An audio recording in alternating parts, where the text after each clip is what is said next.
Mums vispār pašlaik ir trīs identitātes, kas mums ir fiziskā identitāte, tas ir acīm redzam, mūsu izskats, mūsu pirkstu nospiedumi, mūsu radzena un tam līdzīgi.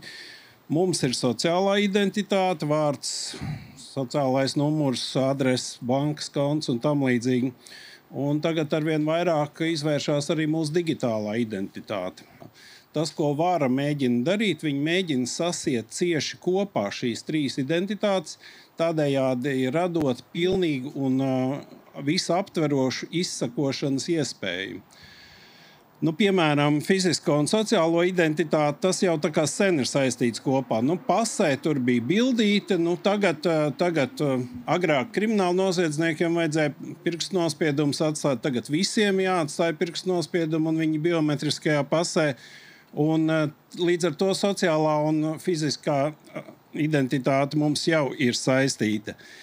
Ar katru gadu arvien vairāk mēs atstājam lielajam brālim arī savu digitālo identitāti. Kontaktus, sarakstī, vājības, pat nevajag aprots uz kājas. Pietiek ar to, ka mēs viņu nesājam līdzi un tā izsakošana notiek gandrīz pilnīgi. Skaidra nauda līdz šim atstāja tādu nelielu mazu spraudziņu tajā privātumā. Mēs pa skaidru naudu varējām kaut vai nopirkt žurnālu.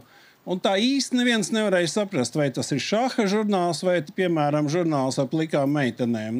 Jo tas bija par skaidru naudu. Ja tas ir par kartiņu, tad protams, ka to var izsakot. Ka šī skaidras naudas izskaušana un arī šī Eiropas ierosinātā CBDC, Central Digital Bank Currency, ieviešana, viņi paredzēja tikai tādēļ, lai pastiprinātu kontroli pār mūsu personīgo dzīvi un padarītu šo kontroli pilnīgu.